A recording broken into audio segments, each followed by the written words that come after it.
In this video, I am going to show you how to make $1 million off of design. $1 million profit off of design. No cap, $1 million.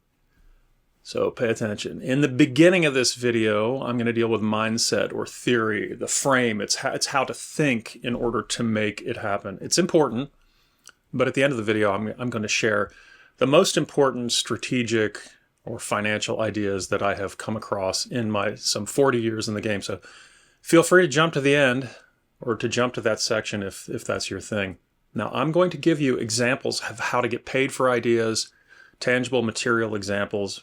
I'm going to give you examples of vertical integration, the importance of skill stack, technology, and narrative in the theory or mindset category. And then I'm going to show you specifically how to multiply your design fees in a very unexpected way, plus a bonus idea. Now, honestly, if you pay attention, I honestly believe that these ideas can help change your life. First, I'm going to lay out some big picture concepts, call it philosophy or mindset if you prefer. These ideas might seem abstract at first, but they're absolutely essential. Because without the right framework, without understanding how to think about design, risk, and value, none of the tactical stuff matters. If you stay with me, because as the video progresses, I'm going to get more and more specific. Now, by the end, I'll be giving you actionable, concrete steps. So, no cap. I am going to show you how you can make actually $1 million in profit from your own work without the get-rich-quick schemes or shitcoin or meme coin or NFTs or other bullshit. And the final idea that I'm going to share, what I'll close with is, again, the most powerful strategic insight I have come across in nearly 40 years of doing this. So at the end, we're going to get down to it. Now, it's important to point out that in the arts and in academia, discussing money is often considered gauche, an intrusion of commerce into the sanctum of creative integrity. Now, anyone familiar with my channel will be aware of the fact that I reject that false binary. In my 25 years as head of a graduate program located inside an amazing art school, I have never, ever seen one artist or designer turn down a sale of their work to the museum. Never. What does that tell you?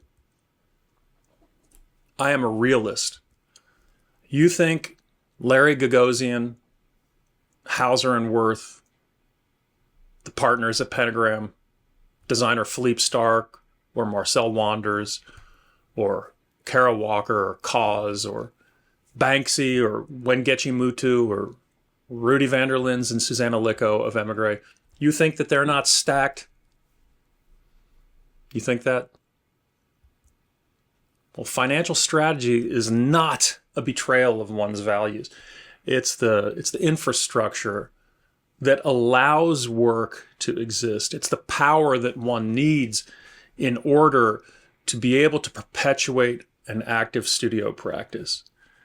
You don't future-proof a career or a creative life by ignoring economics.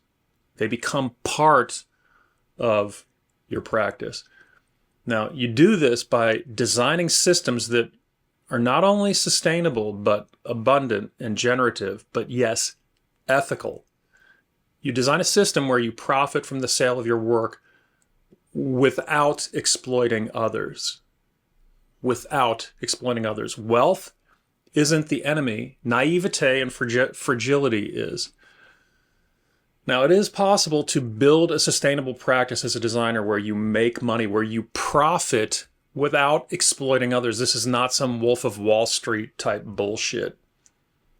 Now, here is how designers actually build wealth, and here's how you, with self-discipline, you can too. Number one is get paid for your ideas, not for your labor. If your entire design career can be undone by a teenager with Mid-Journey and a Fiverr account, you know that you have the wrong strategy. Now, ideas are leverage. They are multipliers. So in the age of AI, you are at risk if you're a pair of hands, if you're a simple pair of hands. The lower in the conceptual hierarchy your job, the more at risk you are from automation and from AI. Dear students, welcome to the class. आज की इस class में explain करने जा रहा हूँ what is concept hierarchy and the topic related. So the lower you are, the lower your tasks are in the conceptual hierarchy, the lower your job, the more at risk you are from automation and AI.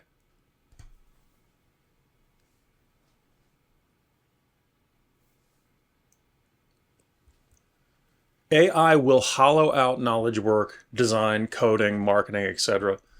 from the bottom first. AI is already relentlessly stalking the execution of ideas, the repetitive tasks, the can you make it pop stuff.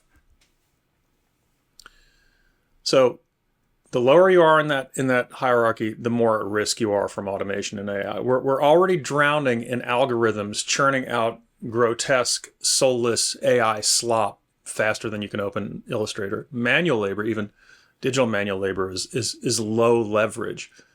So the robots never tire. They don't take breaks or need time to get their head together or need a wellness day. If you find yourself at the bottom of the conceptual stack, mouse wanking and pushing pixels in 2025, you are interacting with a medium that has already shifted underneath you. You are rearranging deck chairs on the Titanic while the iceberg is texting your client. And if you want to get really bleak, Martin Heidegger, the German philosopher, called it standing reserve or Bestand. Basically, as we all know, if you're seen as merely functional, just a tool, an asset, an interchangeable part, you will be replaced by a cheaper, faster version of yourself, which now looks a lot like ChatGPT, a free Canva plugin, or a bored teenager in the Philippines with stable diffusion on his phone. Now, the solution to the problem is to position yourself as highly as possible in the conceptual stack. Get paid for your ideas. Now, become the author of the framework itself.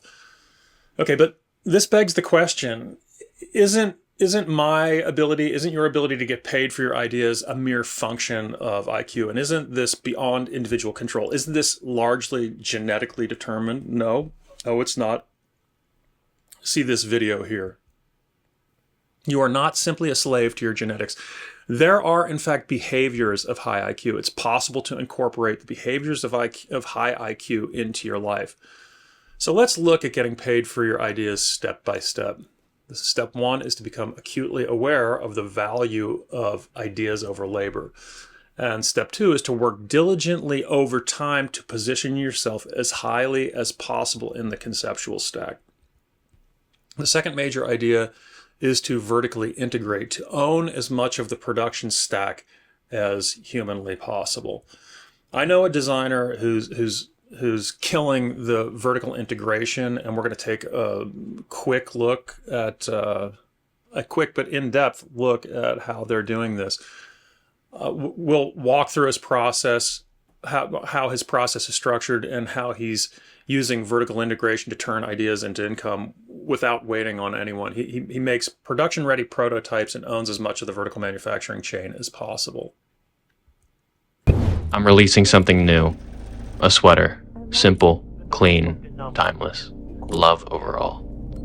Because at the end of the day, that's what matters. You liked her, I could tell. Yeah, I did. It's okay. I just released 100 rings for the ones still hoping to meet someone in person. In a museum, not a messenger list. I just dropped handmade ring. Vine pattern is vines knotted together. Live still together. Here's how it works. He builds the prototype and owns the production tech. So he owns the 3D printer and does the 3D prototyping himself. Now, the cost of something like this, literally the cost is the cost after you own the tool, after you own the 3D printer, the cost for producing the prototype outside of your own time is about $40 for the filament. He then sets up the entire manufacturing pipeline. So we say almost less. Process material cost is effectively 20% of the cost of the product. So this is for the sterling silver signet. 20% cost basis for the raw materials. Then and only then, after that production pipeline is in place, in other words, after he knows exactly how to produce the object and has produced the prototype, he then and only then I'm releasing something new. A sweater. Simple, clean, timeless. I just released 100 rings. For the ones still hoping to knit. I just dropped a new ring in a museum. Now, by the time it's live, everything's already in place. The molds are ready. So by the time he announces the product, the entire production pipeline is in place. And because he controls the entire stack, he knows he can fulfill orders within 7 days, but he doesn't manufacture anything until the orders are in. Now, that's an example of vertical integration. And I want you to think about this. This is extremely low risk, it's high control with very tight margins. Take the signet rings as an example. So this is an example of one of his signet rings. I know him very, very well, as you might imagine. He designs them, prototypes them, casts them using lost wax, and finishes them himself. There are no outside vendors, no waiting, no markup, no markup leakage, and now it's all under one roof. Now contrast that with how most people do Is it. a lot more unique than They spend huge amounts of cash up front, sourcing factories on Alibaba, working with middlemen like Temu or Timo, stretching the process across 4 vendors in 3 very countries. unique cuts when it comes to your apparel itself. Now, from my experience with not how to working do with this. manufacturers from Pakistan, you can expect anywhere from 2 to 4 weeks. You should read all turnaround of this time, as cash and out. it's This typically is a fair all price when it cash comes outlay. to these products. Now, when it comes to cut This and is the way to sew go and broke. getting it done in China, from my Vertical experience, integration the solves price this is problem. typically half of what I pay in Pakistan, but it usually takes. So in the traditional way, in the way that you hear on the internet, every step is outsourced. That's how to go broke. They reduce their margin, they extend their timeline, and it adds more uncertainty to the process. Worst of all, what they're doing is they're making all of these investments before they even know if the product will sell. If you prototype the product and the production line is in place, then effectively what you're paying for is you're effectively paying for the prototype. But the key is to be vertically integrated. The key is to own the entire production stack. If you design the prototype that you know you can manufacture quickly and affordably, then the risk literally approaches 0. And you can launch confidently at that point because you're not burning money on the middle layers and your profits maximized. So that's the model, which is own the process, test the market, minimize upfront cash, a prototype, prep the supply chain, sell, and then fulfill orders. But you need to own the means of production, right? You need to own the tools. You need to have access to, like as an example on a product like this, you need to have access to lost wax casting. You need the skill stack to produce these products. This Now, robot this particular will product that soon we no see longer here may need be to bullshit. I have assemble no products idea. in other It's countries. fascinating, but this Robot is can the do kind this of close thing, to your as home an and example, even that I'm cheaper. talking about. Grippers can that be I'm swapped super out interested with in. a soldering I'm iron, not screwdriver, sure about whether or and not basically this it can specific do product almost works, all the but things it's that people effectively can do with their own a hands. manufacturing To set it up, you can use manual labor these copies facility. of the arms to show. So in order to do this effectively, you have to expand your skill stack. If there's one through line across nearly every successful designer I've ever known, it's this, that they never stop expanding their skill stack. And I do not mean in a vague inspirational way. I mean in a very concrete, technical, skill by skill way, relentlessly over decades. This isn't about being curious. It isn't about bringing the physical, it's about bringing the physical material world under your control. Your skill stack is how you survive in the age of artificial intelligence. It's your independence plan. It's your career insurance policy. So if AI destroys, as an example, book design, you flow to furniture. If furniture design disappears, you flow to UX UI. Now, whether you're freelancing or working in-house or running a studio or teaching, whether you're 25 or 55, you should be adding technical skills to your skill stack every single year. Now you start with the fundamentals. If you're young or if you're just in the game, you start with fundamentals and then you add complexity to that. So as an example, you might start with product design and then add UX or 3D modeling or CNC or laser cutting or learning digital fabrication. You learn how to prototype with your hands, foam core, paper, resin, or clay. Then you learn how to cast metal, lost wax casting, investment casting, and then possibly layer in motion design or computational work, generative graphics, add code, add sensors, and then add something like shipping logistics.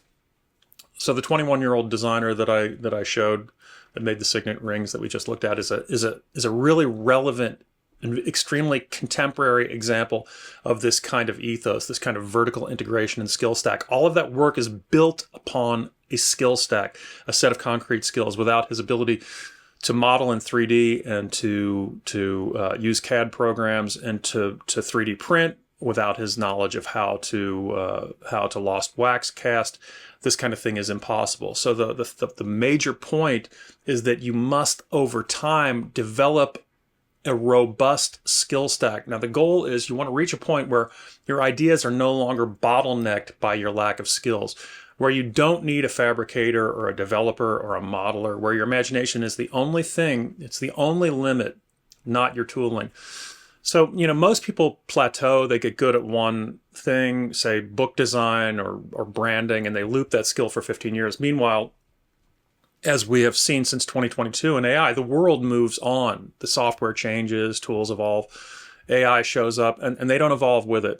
And then what happens? Well, they don't just fall behind, they become irrelevant. And this is the real difference between a designer who survives and one who thrives. The thriving designer can move between mediums, platforms, industries fluidly. They can execute ideas across disciplines without waiting for someone else to build it for them. Because every skill you add is a new lever. And the more levers you control, the more power you have. This is a long game. You need to be relentlessly curious. The next step in the process is to have no fixed definition of your field or your discipline. One of the most important mental shifts that you can make as a designer or artist or a creative of any kind is this. Don't have a fixed definition of your discipline. Seriously. Don't say I'm a book designer. Don't say I'm a graphic designer or a fashion designer. The moment you define yourself by a single medium, you've already started limiting yourself. Design simply is no longer a fixed discipline. It is a threatened and moving target. Tools evolve, platforms evolve, contexts evolve. And if you tie your creative identity to a format instead of a function, you get stuck while everything else moves on. Instead, think of yourself as a cultural producer. That means that your job is to create work that shapes meaning across whatever platform, tool, or format happens to be the most alive at the moment. Now, think about someone like Virgil Abloh. Now, he didn't call himself a fashion designer. He floated between architecture, music, product, clothing, branding, fine art, furniture, retail. It's the same thing with Rick Owens or Bjork or even Tyler, the Creator. These are people who understand that the medium is secondary to the vision. They don't chase disciplines, they chase ideas. Now, the only people at this point who care about fixed creative categories are institutions, gatekeepers, and of course, LinkedIn. In Buddhism, there's this idea of the uncarved block. The uncarved block exists in a state of pure potential. It can still become. It is yet to be carved into the figure of a human or a mouse or a cat. It exists in potentia. The truth is, the deeper you get into your practice, the more tools you'll pick up and the more ridiculous it becomes to try and reduce what you do to a one-word label. So build your practice around principles, not formats. Flow with the shifts in culture. Adapt your voice to new technologies, new economies, new surfaces. Because if you're truly serious about your creative life, you're participating in how the culture writes itself. And job titles and definitions are dead ends. Now, number 5 is to stay on the leading edge of technology, which at this point should be fairly obvious. But if you're serious about future-proofing your career, there is one non-negotiable. And what is that? That is to stay on the leading edge of technology, not to just be aware of it, not just reading about it, using it.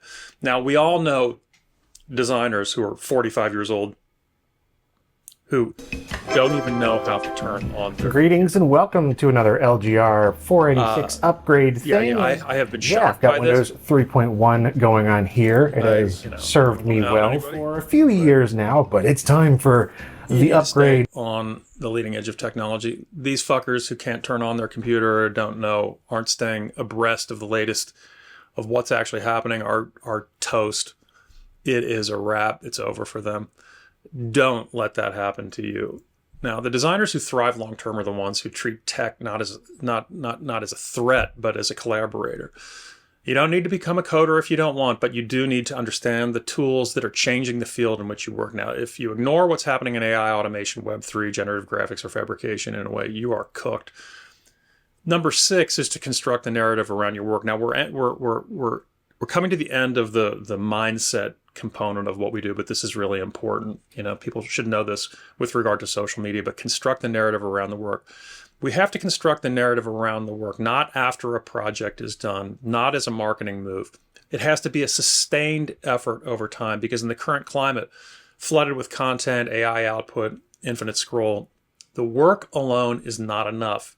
The audience needs context. It needs to understand what the work that you're doing means. You need a story that explains why this thing exists, who it's for, and what makes it matter. People don't remember single data points. In a postmodern universe, as disturbing as this is to say, they don't remember the work itself. They remember the framework. They remember your voice, your point of view, your stance on the culture you're working inside. Now, if you don't tell your own story, in most instances, the story is not going to be told. You have to define the why and provide the audience with a way of contextualizing your work, of understanding who you are and what your work means. And I would go so far as to say that in my experience, many of the artists or the designers who are mid-career, who are struggling, it's because in their own way, they have not found a way to tell a compelling story around their work. Does that mean social media? In most instances in 2025 or whatever, 2026, in most instances, it does mean social media, but it need not necessarily mean that. We could be talking about zines or essays or whatever, but the artists and designers who I know who are struggling mid-career are not invested in telling the story around their work. You know, you need to create narrative gravity around the work. It's what gets people to care, to follow, and to remember. The business dude, Simon Sinek, said it best. People don't buy what you do, they buy why you do it. And if you don't articulate that why, literally and figuratively, you are noise in the feed. It's your responsibility to build the story around your work and to make that story specific, to make it true. Because the work is what they see, but the narrative is who they understand and how they understand what they see. All right, so let's get specific. In practice, how to make $1 million through design. These are the specific techniques that get the job done.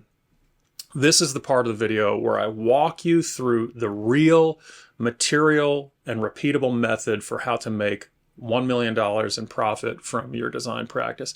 Now, it starts with one principle: to prioritize long-term goals over short-term gratification. It's really that simple.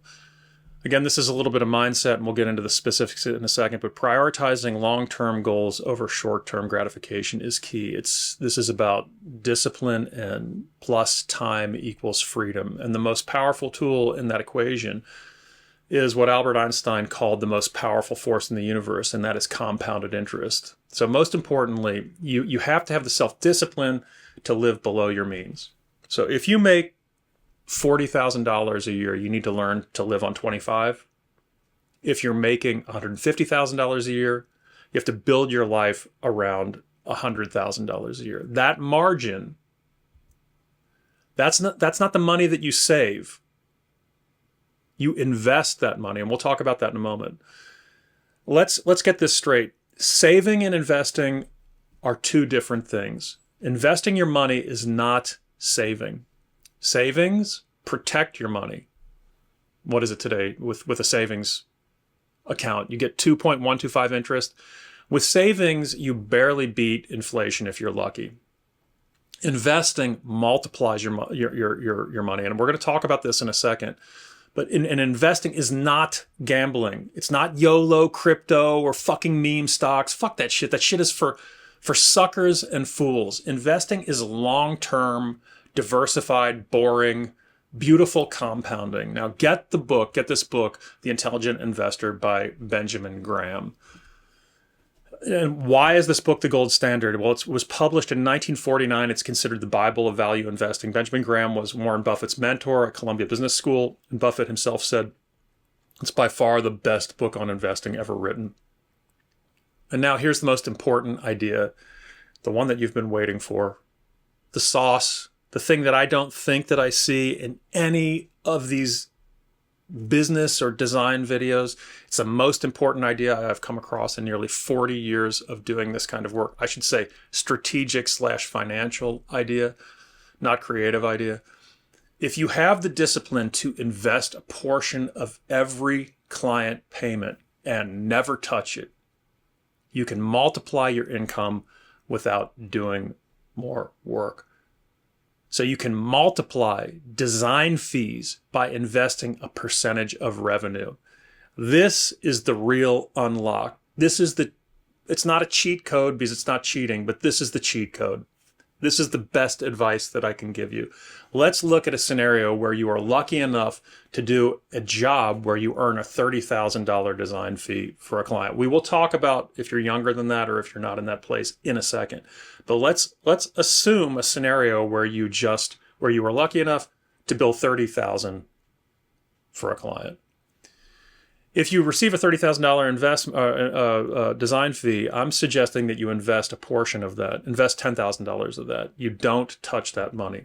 Over time, thanks to the magic of compounded interest over a 30-year period, that $10,000 investment has the potential at a 7% yearly return to become $66,123. So, with this method, with this idea of investing through value-based investing, a portion of every design fee, a $10,000 design fee, $10,000 invested becomes $66,123 over 30 years. So your $30,000 design fee over a 30-year period becomes $96,124. So in a way, it's as if the client paid you they don't even know that they paid you $96,000 for your design fees. These things work, they scale backwards. In other words, if you're making less money, the same principles work. And a lot of time, let's listen to Charles compound Schwab. interest Charles can Schwab. help grow a portfolio So you fully significantly. understand what's happening here. Compound interest is reinvesting earned interest back into the principal of an investment. As you reinvest interest on top of interest, your investments can grow over time. This idea can be a little abstract, so let's look at a hypothetical scenario to better understand the potential power of compound interest. Suppose there are two investors who have a starting balance of $10,000 each. They both decide to buy the exact same investment on the same date, and they both plan to hold their investments for 30 years. But one investor plans to withdraw the interest at the end of each year, while the other plans to reinvest the interest and let it compound. Let's fast forward 30 years to see the difference in potential returns. In this example, let's suppose that the investment earns 7% per year. The investor withdrawing interest every year would have earned $700 per year. Over 30 years, the earnings would have totaled $21,000. But let's see how much of a difference reinvesting the interest could have made. The investor who reinvested the interest would have possibly earned $66,123 over the 30-year period. This is more than triple the returns of the other investor. This example illustrates the power of compound interest. Now, let's take it to another level and discuss the importance of time. Compounding over a long period of time. But hold up, Elliot.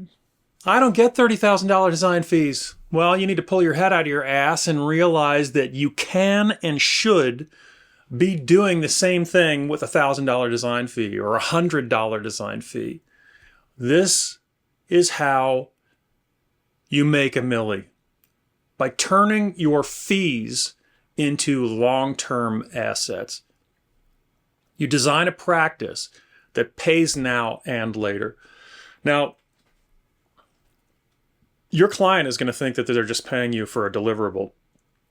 But what you're actually doing is building a system that pays you again and again and again.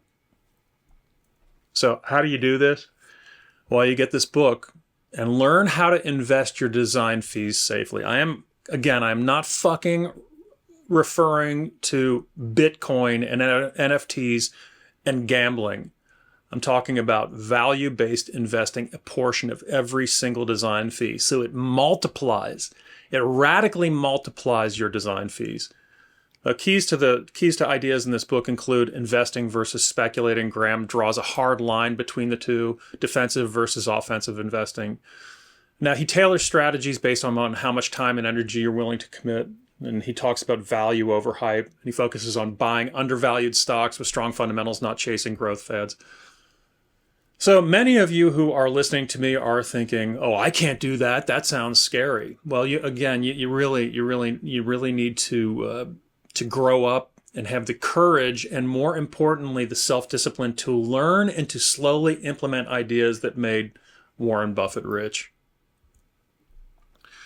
Now, here is a bonus idea, one last and very important bonus idea to close this episode out. If you have the discipline to invest a portion of every client payment and you never touch it, you can multiply your income without doing more work, right? But the big idea, the bonus idea, is that luxury items are receipts. They are not assets. This one has stayed with me, even though I can't remember exactly where I heard it. I remember watching an interview with a young hip-hop artist who pointed out the fact that luxury items are receipts. You no longer have that money. You know, a luxury good, a Louis Vuitton sweater, a Rolex, a G-Wagon is just a receipt. It doesn't prove you have money. It proves you had money until you gave it away. Now that stopped me cold, right? Because he's right. A $3,000 bag is not an asset. What assets do is they increase your net worth. A $3,000 bag, a Birkin bag, $10,000 bag, takes away from your net worth. Luxury goods are a certificate of extraction. It says, I once had this money. Now, any of you who have been on the grind and working realize exactly how hard it is to get assets and how easy it is to lose them. Luxury items earn you nothing. So the deeper idea here is this. If you are serious about building a profitable, sustainable, and creative life, you need to develop the psychological discipline to ignore the pressure to perform wealth. No flexing. No designer as lifestyle brand energy. Because real financial power isn't loud, it's quiet. It accumulates. It doesn't leak. Luxury goods are liabilities, not assets. They don't produce value. They don't compound. They don't buy back your time. So instead of buying things that make you look successful, buy things that make you more capable. Buy the tools, buy 3D printers, buy CNC machines. Those are not technically assets, but they do, in fact, increase your skill stack. And then buy assets, buy real estate, buy companies. But the way that we do this is by multiplying our design fees, by investing a portion of absolutely every sale. Buy the tools, buy skills, buy the gear that generates income, and buy your time. Let your future be the flex. Let freedom be the outcome. Because you don't want to look rich. You want to be free. I hope this helps. Don't be a sucker. Don't be a fool. Get your shit together. And remember, have the self-discipline to prioritize the long-term goal over the immediate gratification, and in all things, not just money.